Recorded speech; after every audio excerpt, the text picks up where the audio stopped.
Kesimpulan rapat dengar pendapat umum Komisi 3 DPR RI dengan Nabila Obrian beserta kuasa hukumnya. Pada hari Jumat tanggal 6 Maret 2026, Komisi 3 DPR RI menerima pengaduan dari Saudari Nabila Obrian, seorang korban pencurian yang menjadi tersangka dalam perkara pencemaran nama baik. Kami memandang perlu untuk merespon hal tersebut sebagai bentuk implementasi kewajiban konstitusional DPR RI melakukan pengawasan. Sejak Sabtu minggu lalu, kami berkomunikasi intensif dengan mitra kami yaitu Polri. Kami memfasilitasi agar dicarikan solusi yang sesuai hukum. Alhamdulillah, hari Minggu malam kemarin laporan terhadap Saudari Nabila Obrian sudah dicabut dengan sendirinya Saudari Nabila Obrian tidak lagi menjadi status tersangka dan persoalan ini dihentikan. Di sisi lain, Saudari Nabila Obrian juga memaafkan tersangka dalam kasus pencurian sekaligus mencabut laporan. Komisi 3 DPR RI sebagai pihak yang membahas dan mengesahkan KUHP dan KUHP baru berkomitmen memastikan dua karya agung tersebut benar-benar bisa diterapkan mulai dari semangatnya, asas-asasnya hingga norma hukumnya. Dengan berlakunya KUHP dan KUHP baru, sudah seharusnya terjadi perubahan drastis paradigma berhukum kita dari yang sebelumnya mengejar keadilan retributif dan formalistik menjadi keadilan restoratif, rehabilitatif, dan substantif. Tidak semua sengketa hukum di masyarakat harus diselesaikan di pengadilan. Sengketa hukum minor di masyarakat sebisa mungkin diselesaikan secara kekeluargaan di luar pengadilan. Secara khusus, Presiden Prabowo Subianto menitip pesan kepada kami untuk menghindari kekeliruan dalam proses peradilan atau miscarriage of justice untuk memastikan orang kecil yang berperkara bisa tersenyum karena mendapatkan keadilan. Komisi 3 DPR RI telah melaksanakan rapat khusus pagi tadi baru saja membahas masalah ini dengan ini kami menyampaikan kesimpulan rapat yang mengikat secara hukum sebagai berikut. 1. Komisi 3 DPR RI meminta aparat penegak hukum dalam mengusut tindak pidana khususnya terkait ujaran dan pencemaran nama baik untuk mempedomani ketentuan pasal 36 KUHP baru yang mengatur tidak seorang pun bisa dimintai pertanggungjawaban pidana tanpa pemenuhan unsur kesengajaan yang tak terbantahkan.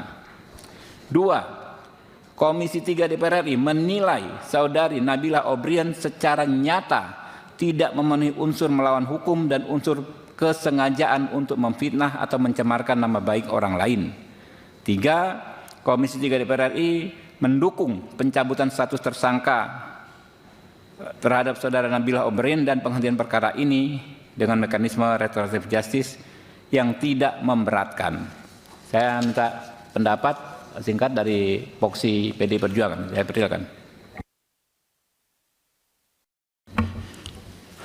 Terima kasih pimpinan. Yang terhormat pimpinan Komisi 3, anggota Komisi 3 dan bapak-bapak, ibu-ibu dari yang punya warung, Ibu Nabila ya. Kami dari fraksi PDI Perjuangan melihat kasus ini memang baru hari ini saya ikut dengan tadi pagi barusan melihat kasus ini dari Ibu Nabila ini tidak bisa dipidana memang. Saya tidak ngerti Bareskrim ini kenapa sih polisi suka sekali tersangkakan orang yang jadi korban. Tapi syukur alhamdulillah tadi malam sudah ada kesepakatan yang disampaikan tadi kesimpulan itu pasal 36 KUHP harus diperhatikan itu.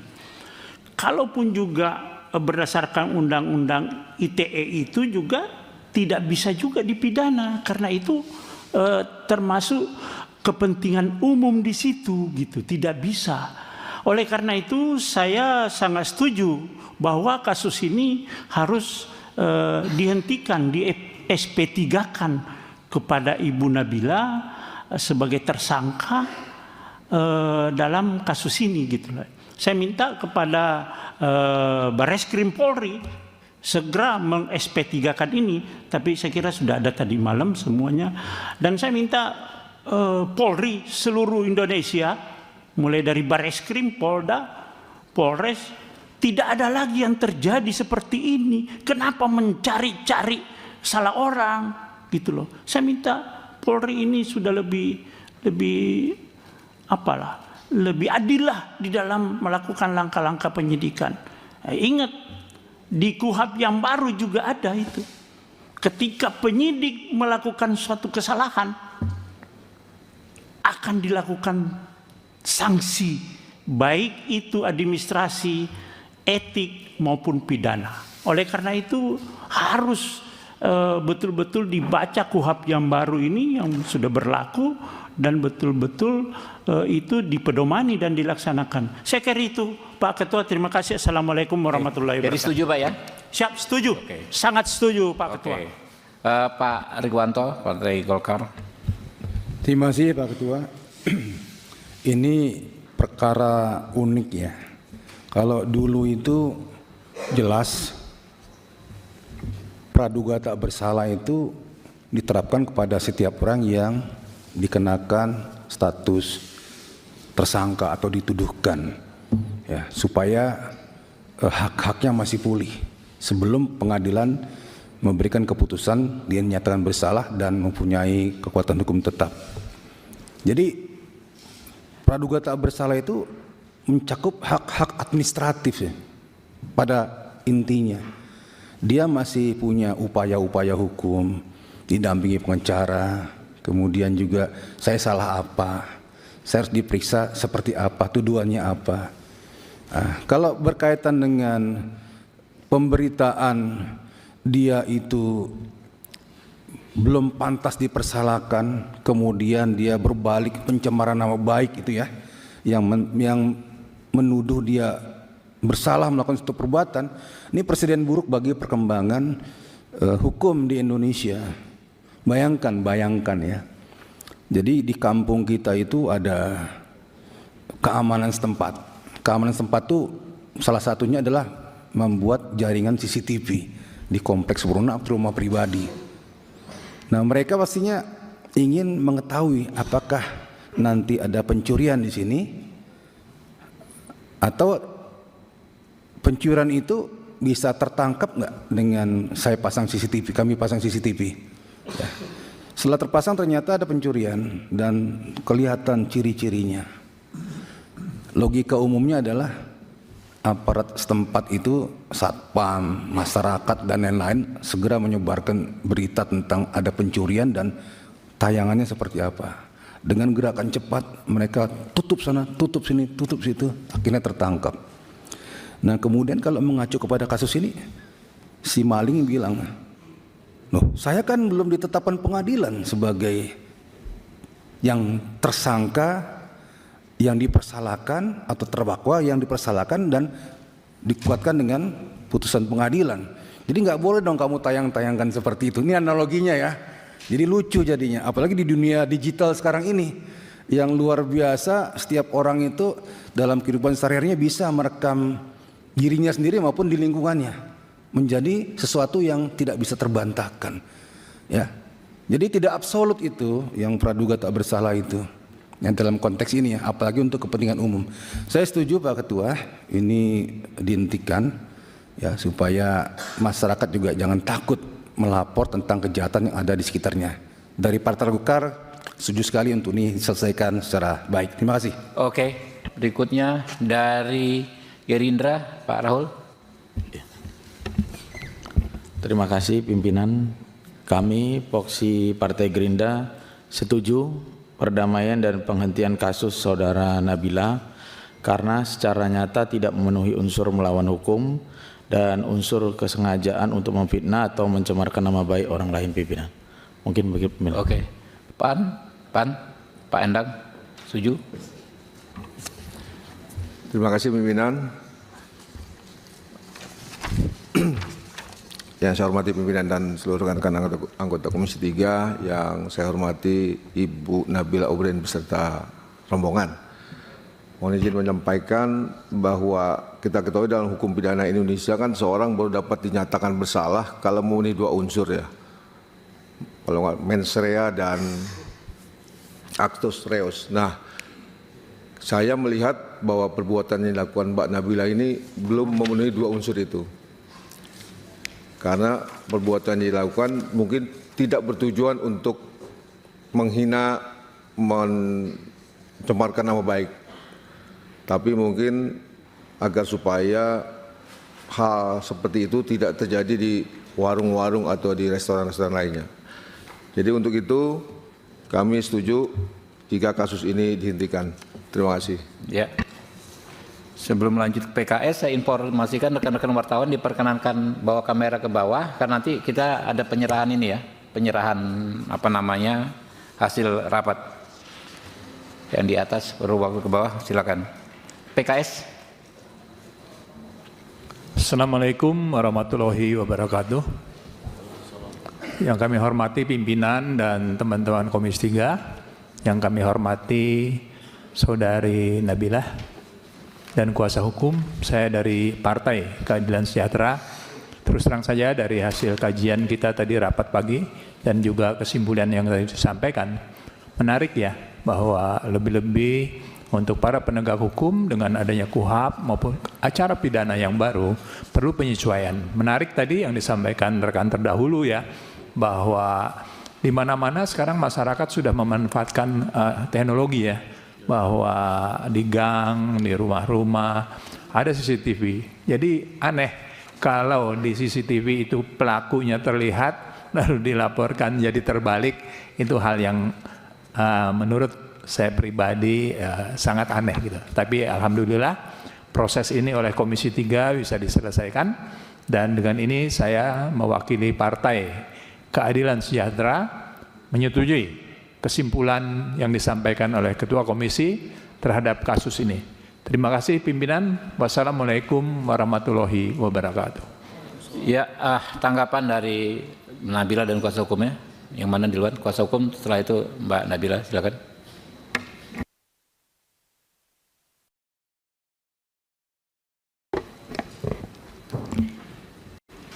Yang terhormat pimpinan Komisi 3 DPR RI, Bapak Habibur Rahman, terima kasih telah mengundang kami hari ini.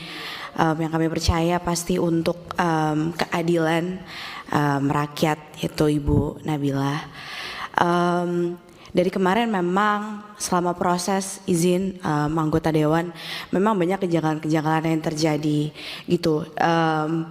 Kami selaku kuasa hukum membedah KUHP sedemikian rupa, memang tidak ada satupun unsur yang terpenuhi dari apa yang telah dilakukan oleh klien kami.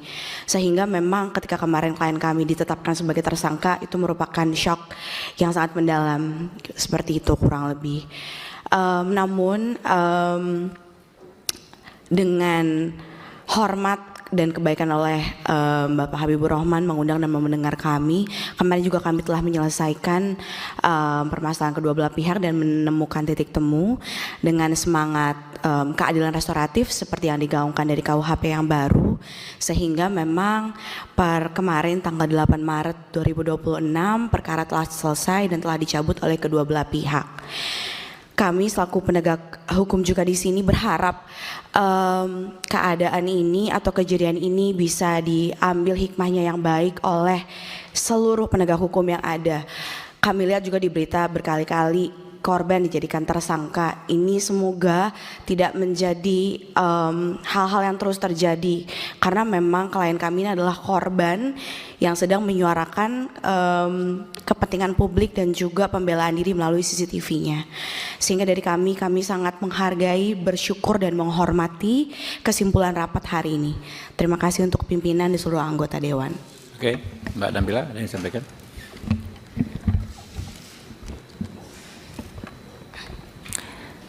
Bismillahirrahmanirrahim. Assalamualaikum warahmatullahi wabarakatuh. Salam sejahtera bagi kita semua. Shalom, Om Swastiastu, Namo Buddhaya, salam kebajikan.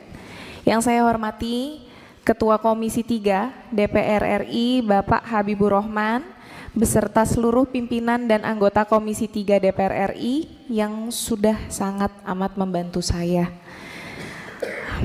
Yang saya hormati Ketua DPR RI Ibu Puan Maharani, Wakil Ketua DPR RI Bapak Sufmi Dasko Ahmad, serta seluruh pimpinan DPR RI. Saya juga ingin menyampaikan penghormatan khusus kepada Presiden Republik Indonesia Bapak Prabowo Subianto yang selalu menegaskan pentingnya perlindungan hukum bagi seluruh rakyat Indonesia, dan kepada seluruh pihak yang hari ini berkenan hadir dan mendengarkan. Pertama-tama izinkan saya menyampaikan terima kasih yang sebesar-besarnya atas kesempatan yang diberikan kepada saya untuk hadir di forum yang terhormat ini. Bagi saya pribadi, berada di ruangan ini adalah sesuatu yang tidak pernah saya bayangkan sebelumnya. Beberapa waktu lalu, sebuah peristiwa yang mengguncang usaha kami dan juga mengguncang hati saya secara pribadi. Sebagai pemilik usaha, karyawan bagi saya bukan sekedar pekerja melainkan keluarga. Karena itu kejadian tersebut benar-benar meninggalkan luka yang dalam bagi saya. Namun keadaan menjadi semakin berat ketika peristiwa itu kemudian berkembang ke arah yang jauh lebih pelik, hingga pada akhirnya saya sendiri harus menerima sebuah penetapan yang sangat mengguncang hidup saya. Pada saat itu jujur saya merasa sangat hancur, sangat sedih dan bingung. Ada saat-saat di mana saya merasa harapan saya sebagai warga negara hampir habis. Namun hari ini saya berdiri di sini karena negara hadir. Komisi 3 DPR RI yang telah menuntun, mendampingi dan membawa saya kepada hari ini. Untuk itu saya menyampaikan rasa terima kasih yang tulus kepada Komisi 3 DPR RI dan seluruh pimpinan negara yang telah memberikan perhatian terhadap persoalan ini. Saya percaya bahwa keadilan bukanlah sesuatu yang datang dengan sendirinya. Dan saya secara pribadi memutuskan untuk memaafkan segala suatu hal yang sempat terjadi kemarin. Terima kasih. Wassalamualaikum warahmatullahi wabarakatuh. Oke, teman-teman, saya bacakan sekali lagi kesimpulannya, nanti kita sepakati di ketok palu ya. Setelah itu kita serahkan ke sini ya, nanti Mbak Nabila dan Pak Kevin maju ke depan ya.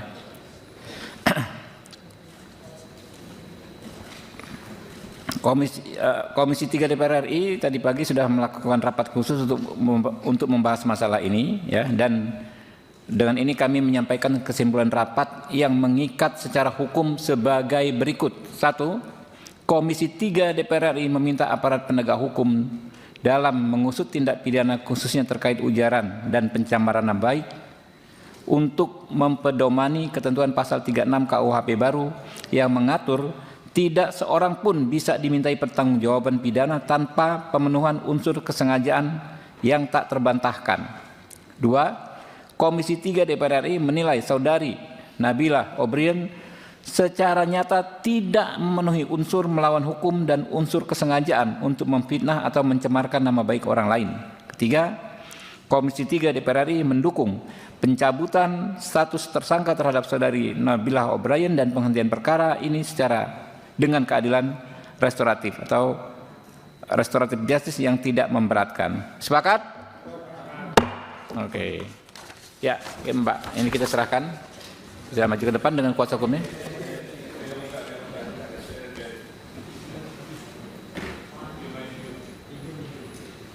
Oh, nggak apa-apa teman-teman. Kita ke depan aja. Ada dampingnya kawan-kawan, nggak apa-apa.